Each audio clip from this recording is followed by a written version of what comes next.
আচ্ছা, আজকে মূলত আমি আপনাদেরকে যে গ্রামটা ঘুরে দেখাবো সেটা হচ্ছে বগাদি। আর বগাদি গ্রামটা কিন্তু মাশাআল্লাহ অত্যন্ত সুন্দর।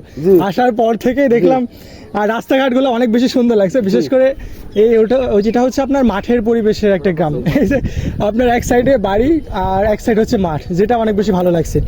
আর এটা হচ্ছে মহিষের গাড়ি, আমার পিছিয়ে যেটা আছে, তো এটা হচ্ছে চাচার নাকি? জি, এটা আপনার না? জি জি, আমার মহিষ গাড়ি। এটা মহিষের গাড়ি। ধানের সময় তো অনেক ভাড়া আসে। জি, অনেক ভাড়া আসে, অনেক ভাড়া আসে। তো এই যে গাড়ির পর যখন উঠছিলাম, চাচা বলছিল যে কে তোমরা আর কি। তো চাচা কিন্তু অনেক ভালো মনের মানুষ, আর বগাদি গ্রামের মানুষজন কিন্তু খুবই ভালো, কি বলেন? জি, অনেকই ভালো আমরা। হ্যাঁ, অনেকই ভালো। তো চলেন আজকে আমি আপনাদেরকে বগাদি গ্রামটা ঘোরাই। আচ্ছা, বগাদি যখন আমরা আসছি তখন কিন্তু দেখতে পাচ্ছি যে পাশে এরকম ছোট্ট একটা নদী মতো করে ফেলছে, মানে এত বড় আর কি। যেহেতু এই রাস্তাটা বাঁধার প্রয়োজন আছে, না হলে রাস্তা ধসে যাবে, আর যার ফলে এখান থেকে মাটি মূলত ডেজারে উঠায় ওখানে নিয়ে গেছে।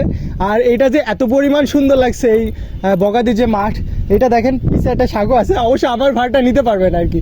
তো যার কারণে পানির মধ্যে, নাহলে আমি ওই পর্যন্ত যাওয়ার চেষ্টা করছিলাম, কিন্তু সেটা হয়নি।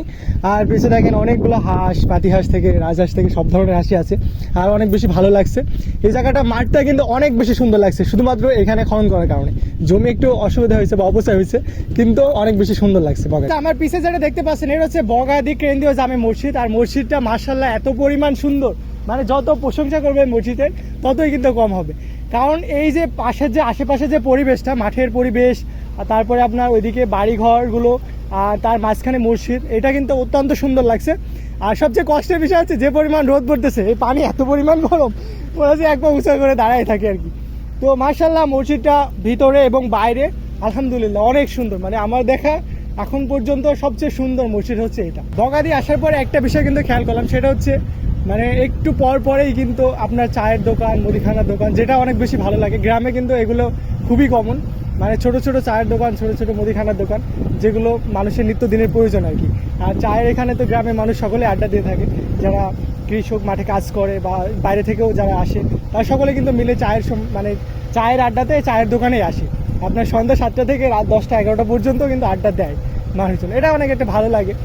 আর এটা হচ্ছে চায়ের দোকান মসজিদের পাশে, যেটা অনেক বেশি সুন্দর লাগে, যার কারণে আপনাদেরকে দেখালাম এই চায়ের দোকান। আমাদের ছোট নদী চলে বাঁকে বাঁকে, বৈশাখ মাসে তার হাঁটু জল থাকে।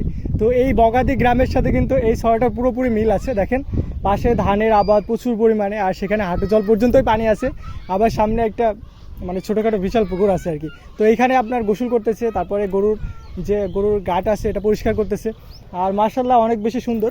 তবে এই শহরের সাথে কিন্তু আসলেই মিল আছে এই গ্রামে। সরকারি প্রাথমিক বিদ্যালয়ে আসলাম, আর আসার পরে কিন্তু অনেক বেশি ভালো লাগছে, কারণ মানে অনেক দিন আসিনি। আর আসার পরে কিন্তু এই ছোটো ছোটো বাচ্চাদের দেখার পরে মানে স্মৃতিগুলো সব তাজা হয়ে যাচ্ছে, যে আমরা ছোটোবেলায় এরকম খেলা করতাম, এরকমই করতাম, যে কী করে বেড়াতাম নিজেও জানতাম না। কাঁধে কাঁধ রেখে দুইজন এদিক সেদিক ঘুরে বেড়াতাম বাজারের মধ্যে, আর সেটাই কিন্তু বাচ্চারা করছে।